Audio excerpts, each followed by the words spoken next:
जवाब दो, हाथ खड़े करो,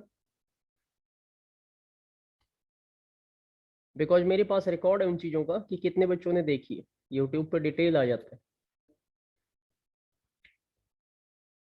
बस एक दो बच्चे, कोई बात नहीं बेटा, पेपर ऐसा सेट करूंगा ना कि तुम्हारे पुरखे भी आके मेहनत किए बनाएंगे ना, तो नहीं हो पाएगा। आप लोगों से ध्यान रखना इस बात का। आप लोग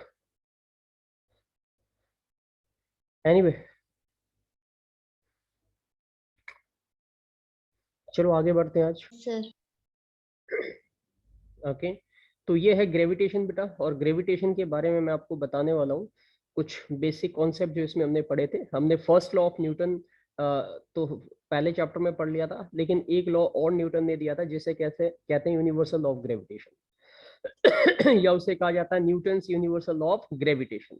उसके बाद जो है ये टॉपिक तुम्हारा थ्रस्ट एंड प्रेशर नहीं है, वो कटा हुआ है। एक्सेलरेशन ड्यू टू ग्रेविटी थी, वो हमने कर लिया है। तो जो टॉपिक तुम्हारे आ रहे हैं बस उन्हीं के बारे में बात करेंगे। यूनिवर्सल ऑफ ग्रेविटेशन की स्टेटमेंट, ठीक है, आप सभी को पता होगी कि कोई भी दो ऑब्जेक्ट पूरे यूनिवर्स में कहीं पे भी हो, they try to attract each other and this is what we call law of gravitation.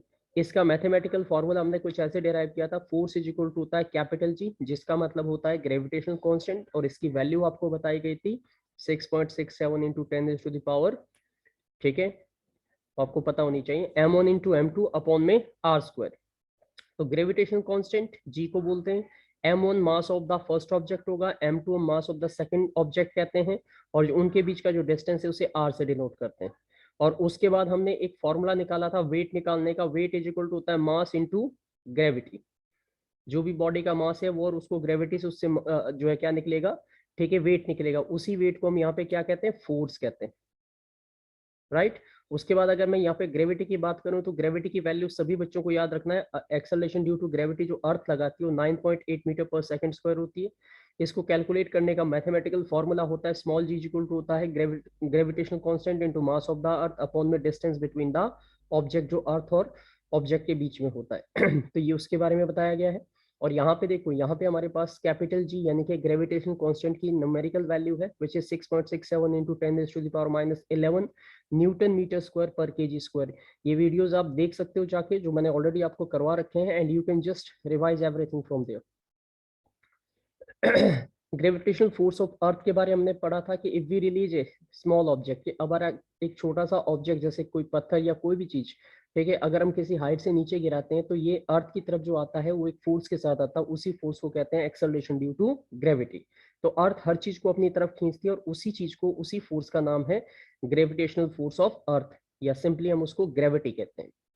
Alright, so the force with which pull the object toward the center of the earth is known as the gravitational force of the earth, and hence stone also attract। अब ऐसा नहीं है कि अर्थ ही stone को नीचे खींच रही है, स्टोन भी अर्थ को अपनी तरफ खींच रहा है, लेकिन सब प्रॉब्लम ये है कि जिसका मास ज्यादा होगा, जो चीज बड़ी होगी, उसकी फोर्स भी ज्यादा होगी। तो अर्थ की फोर्स बहुत ज्यादा है, इसलिए हम स्टोन को तो अर्थ की तरफ आता हुआ देख सकते हैं, लेकिन अर्थ स्टोन की तरफ जा रही है ये चीज हम कभी नहीं फील कर पाते। दिस इज द लॉ बेटा। सर आइजैक न्यूटन ने 1687 में एक लॉ प्रपोज किया था, जिसमें जो कि फोर्स ऑफ अट्रैक्शन के बीच बिटवीन था any two object in the universe, और इसी को लॉ ऑफ ग्रेविटेशन कहते हैं। और इस लॉ की स्टेटमेंट आपको ऐसे लिखने, यहाँ पे लिखा हुआ है, दिस इज द स्टेटमेंट, मैं हाईलाइट कर देता हूँ आपको, ठीक है। Every mass in this universe attract every other mass with a force which is directly proportional to the product of the two masses and inversely proportional to the square of the distance between them। और इसका mathematical यानी कि question तुम्हारा 3 mark में आएगा exam में, तो ये ऐसे आएगा कि state the law of gravitation या state the law Newton's universal of gravitation and prove, या कह सकते हो कि verify with the mathematical formula. तो आपको ऐसे लिखना है, उसके बाद ये पूरा एज इट इज तैयार कीजिए। हम ऐसे लिखेंगे कि let mass of the first object m1 है, सेकंड का हमारे पास m2, ये दो ऑब्जेक्ट हैं, इनके बीच का जो डिस्टेंस है हम d या r ले सकते हैं, तो उनके बीच की फोर्स को हम f से डिनोट करेंगे, और force is equal to directly proportional होता है mass into mass of the first body into mass of the second body, या कह सकते हो कि द फोर्स जो है वो डायरेक्टली प्रोपोर्शनल होता है product of the masses of the two body, और इनवर्सली होता है डिस्टेंस बिटवीन देम। इन दोनों इक्वेशन को जब आप कंबाइन करोगे तो ये आपके पास m1 m2 अपॉन में डी का स्क्वायर हो जाएगा, डी लिखो या आर लिखो। उसके बाद जो फोर्स है, जब हम यहाँ पे प्रोपोर्शनलिटी के साइन को हटाएंगे और यहाँ कांस्टेंट लगाएंगे तो कांस्टेंट होगा ये जी, कैपिटल जी, जिसे ग्रेविटेशन कांस्टेंट कहते हैं। और फाइनली आपका फोर्स निकालने का ये मैथमेटिकल फॉर्मूला बन जाएगा। और आपको कैपिटल जी की वैल्यू याद रखनी है, which is this one, 6.67 into 10⁻⁻11 newton metre per kg square. And this capital G is called universal gravitational constant, और स्मॉल जी को हम कहते हैं एक्सेलरेशन ड्यू टू ग्रेविटी। तो इस तरीके से हम ये फॉर्मूला डिराइव कर लेते हैं। और अगर आप यहाँ से जी निकालना चाहते हो तो ये कैपिटल जी को आप यहीं छोड़िए, ये m1 m2 जब इधर आएगा तो ये अपॉन में आ जाएगा और डी स्क्वायर एफ के साथ मल्टीप्लाई में चला जाएगा। तो यहाँ पे आपको ये, ठीक है, जी निकालने की भी मैथमेटिकल सेंस मिल जाती है। फोर्स के लिए हम न्यूटन का यूज करते हैं, डिस्टेंस के लिए मीटर स्क्वायर का करते हैं, मास के लिए हम केजी करते हैं तो केजी स्क्वायर हो जाएगा। और इसी वजह से हमारी जो एसआई यूनिट बनती है वो न्यूटन मीटर पर second, Newton metre square per kg square ये बन जाती है। उसके बाद न्यूटन के थर्ड लॉ ऑफ मोशन और न्यूटन के लॉ ऑफ ग्रेविटेशन में क्या रिलेशन है, तो हमने ये बात भी इस तरीके से समझ लेंगे कि every object exert equal and opposite force. Newton का जो थर्ड लॉ है वही लॉ ऑफ ग्रेविटेशन को भी सपोर्ट करता है कि हर चीज एक दूसरे को क्या करती है, ठीक है। जैसे मान लो एक चीज, एक पे हम फोर्स लगाते हैं तो वो भी हमें वापस फोर्स लगाएगी। तो न्यूटन का जो लॉ है, लॉ ऑफ ग्रेविटेशन, उसमें भी हम यही पढ़ते हैं कि every mass in the universe attract the every other object, and this is how we can correlate the law of gravitation with the third law of motion of Newton. अब ये universal importance आ जाती है आपके exam में कि what is the importance of the universal law of gravitation. तो आपको इनमें से कोई 3 या 2 पॉइंट तैयार करने। सबसे पहले, the force that bind the earth, धरती जो है जिसकी वजह से हम धरती पे टिक जाते हैं, that is again because of the gravitation. इसके अलावा पूरा सोलर सिस्टम वो भी ग्रेविटेशन की वजह से ही काम कर रहा है। मून अर्थ के चारों तरफ चक्कर लगा रहा है, that is again because of the gravitation. And earth का जो मोशन है around the sun, that is due to the gravitation. And जो टाइड, जो समुद्र में बड़ी बड़ी लहरें उठती है जब मून बड़ा दिखता है, तो that is again due to the gravitation.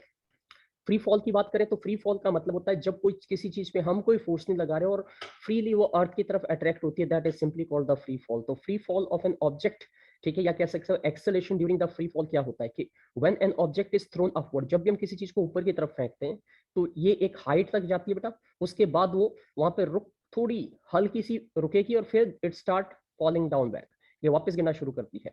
And it is, ऐसा क्यों होता है, तो इसका जस्टिफिकेशन ये कि it is because the earth gravitation force exert on it and the this fall under the influence of the earth. तो यानी कि हर चीज पे अर्थ की एक फोर्स है जो वो अपने से दूर उसे नहीं जाने देता, और कोई भी ऑब्जेक्ट जब हम अर्थ से अवे करते हैं तो एक हाइट से वापस गिरना शुरू करता है, और इसी को हम फ्री फॉल ऑफ ऑब्जेक्ट कहते हैं।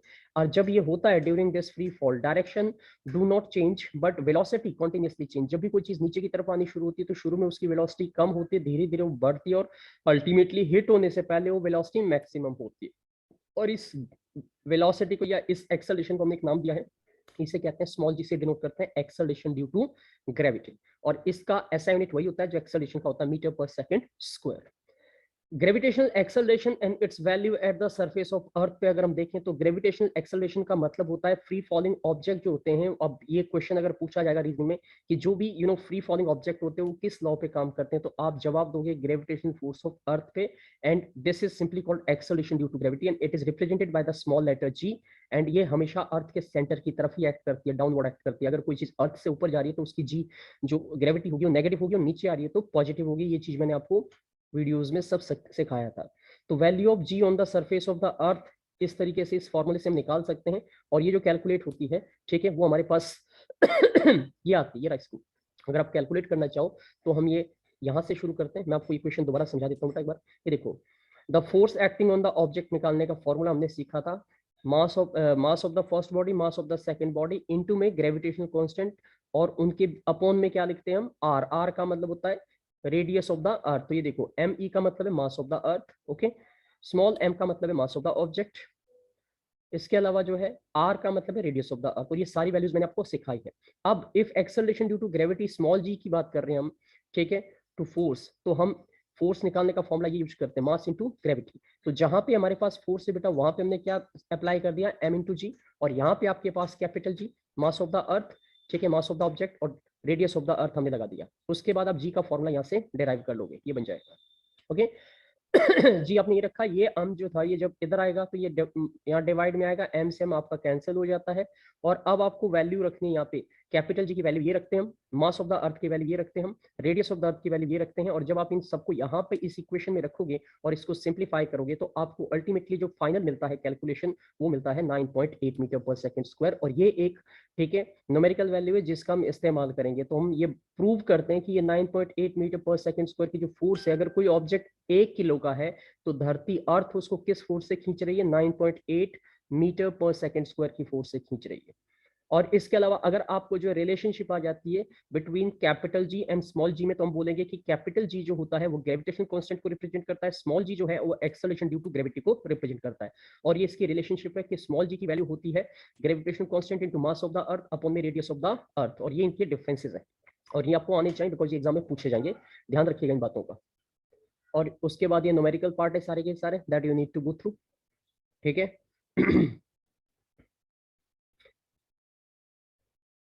ये हमने इक्वेशंस, देखो मैंने आपको इक्वेशंस बताई थी कि फर्स्ट इक्वेशन मोशन को हम कुछ इस तरीके से लिखेंगे, थर्ड इक्वेशन ही वाली। तो जो चीज आपने पहले उसमें सीखी थी वहां पे जहाँ पे ए था और एस था उसकी जगह पे जी और एच हम लगाते हैं, बाकी सब चीजें एज यूजुअल होती है, कोई चेंज उसमें देखने को नहीं मिलता। और इस तरीके से इन फॉर्मुलों को मैंने न्यूमेरिकल्स में आपको यूज करवाया है कि कैसे इनका यूज करना है। And you know this is something जिनको अगर आप प्रैक्टिस करोगे तो शायद आप अच्छे से चीजों को समझ पाओगे। बाकी एक लास्ट टॉपिक है ये जो आपके एग्जाम में जरूर पूछा जाएगा, difference between mass and wait.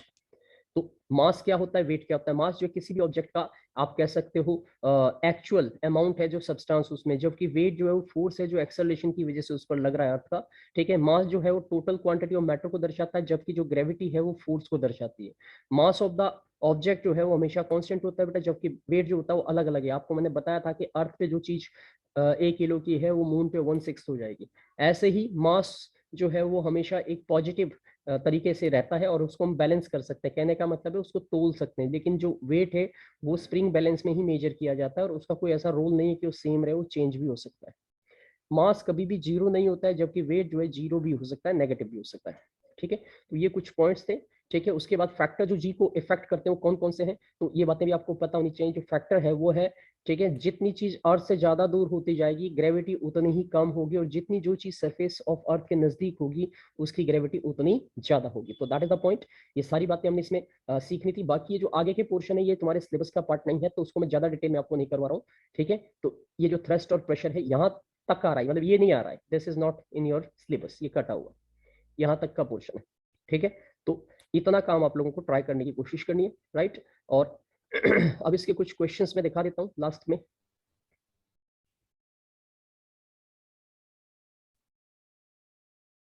ये देखो, look at these questions, state the universal law of gravitation. तो ये सीधा क्वेश्चन ऐसे आ रहा है आपका, you have to learn it. ये आज का काम समझ लीजिए, इसको नोट कर लीजिएगा, वीडियो को दोबारा देखना है आपको, and you have to complete all these questions.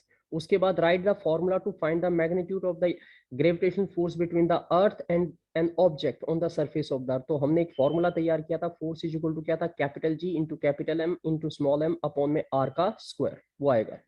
अब ये पूछ रहे कि is value of g constant all the places, तो जवाब है यस। जो कैपिटल जी है ग्रेविटेशन कांस्टेंट की वैल्यू है वो 6.67 इंटू 10⁻⁻11 थी, वो हमेशा हर जगह पे सेम होती है, वो कभी चेंज नहीं होती।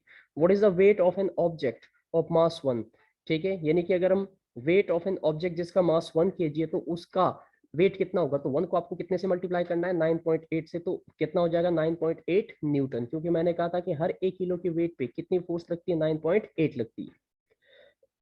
द फोर्स हैज, किसी ऑब्जेक्ट का 10 की जो है वेट है ऑन द सरफेस ऑफ, तो what will be the weight when it taken to the centre of the earth. अगर हम अर्थ के सेंटर पे उसे लेके जाएंगे तो उसका वेट क्या हो जाएगा, याद रखना सरफेस पे मैक्सिमम वेट होता है, एक्सेलरेशन होता है, जैसे जैसे हम अर्थ के अंदर जाएंगे acceleration due to gravity decrease हो जाता है और सेंटर पे वो बिल्कुल जीरो हो जाता है। What is the value of the gravitational acceleration acting on the free falling, तो जो वैल्यू होती है वो मैंने आपको बताया थी 9.8 होती है, पॉजिटिव प्लस साइन के साथ नीचे की तरफ। उसके बाद what is the value of the universal gravitation constant, तो ये भी हमने पढ़ी थी 6.67 into 10⁻⁻11 newton metre square per kg square. Why do pin sink in water, तो ये टॉपिक आपको नहीं करना, ये प्रेशर वाला है, ये आपका नहीं आ रहा है, ठीक है। उसके बाद फैक्टर को भी छोड़ दीजिए, बैलेंसिंग वाला ये पोर्शन छोड़ दीजिए, they are not the part of your questions. ठीक है, आर्किमिडीज प्रिंसिपल आपका नहीं आ रहा है, बॉयंट फोर्स आपकी नहीं आ रही है, डेंसिटी वाला टॉपिक आपका नहीं आ रहा है, ये सारे टॉपिक नीचे के नहीं आ रहे, बस आपके जो टॉपिक आ रहे हैं वो बड़े लिमिटेड से आ रहे हैं।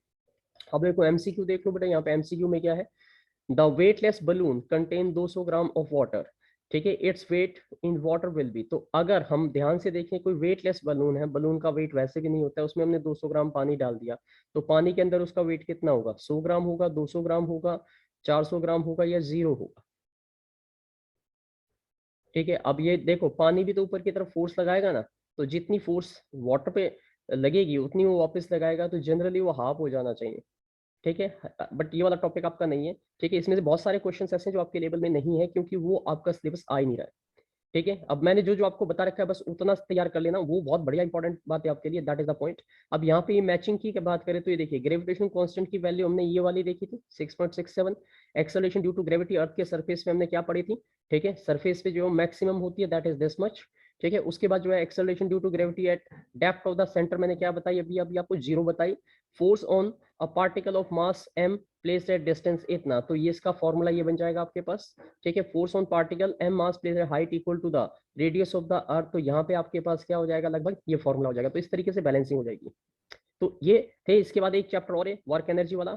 ठीक है, वो अभी रिसेंटली हमने खत्म किया है, उसके अंदर भी डेरिवेशन मैंने आपको बता रखी है। जो चीजें आपके लिए इंपॉर्टेंट है वो सारी चीजें, अब स्कूल खुलेंगे तो उस टाइम पे मैं कोशिश करूंगा कि आपको सारी इंपॉर्टेंट क्वेश्चंस को दोबारा दिया जाए रूटीन वर्क में, और उनको आप तैयार करो, क्योंकि लाइटली नहीं ले सकते आप चीजों को।